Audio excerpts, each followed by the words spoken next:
Elə bu azmış kimi həmin evin açarını, daha sonra ilkin tibbi verdiyi arayışı öz oğluna təqdim etmədiyi halda məyus ki, çağrı xidmətinə mən və oğlu xəbər vermişik. Mərhum xalq artisti Roza Cəlilovanın dəyərli əşyalarının uğurlandığı iddia olunur. Bu iddia ilə sənətkarın nəvəsi Lalə Aslanova çıxış edib. Bildirilib ki, xalq artisti vəfat edən gün onun mənzilində ciddi qanunsuzluqlar baş verib.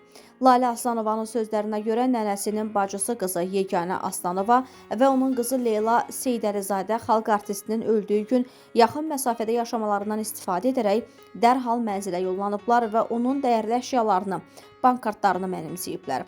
O iddia edir ki, polis əməkdaşları və təcili tibbi yardım briqadası mərhumun oğlunun olub-olmaması ilə maraqlanarkən Yeganə Aslanova onun oğlu olmadığını bildirib və Lalə Aslanovanın atası barədə nalayiq ifadələr işlədib.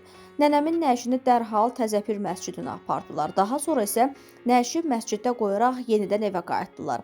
Roza xanımın bütün fəxri fərmanlarını, şərəf və şöhrət ordenlərini, o cümlədən Mədəniyyət Nazirliyi tərəfindən təqdim edilmiş, SSR dövrünə aid mükafatı və sənədləri, bankartlarını, pul vəsaitlərini və digər dəyərli əşyaları götürərək mənzildən uzaqlaşıblar deyə Lalə Aslanova bildirib. Bərabər dərhal nənəmin nəşini Təzəpir məscidinə aparmışlar və heç bir insanlığa, heç bir düşünün o anda heç kəsin ağlına gələ bilməyəcək bir əməl törətmişlər. Onlar nəşi məsciddə qoyaraq evə daxil olub Roza xanımın bütün cənab prezidentin verdiyi fəxri fərmanları, şərəf, şöhrət ordenlərini, cənab Mədəniyyət Naziri Adil Kərimlinin verdiyi bütün fəxri fərmanları, SSR-dən qalan bütün hər şeyi, hətta Roza xanımın bank kartlarını, pul vəsaitini, evdə olan dəyərli əşyaları talayaraq mənzildən ayrılıb və Roza xanımın yas mərasiminə qatılmışlar.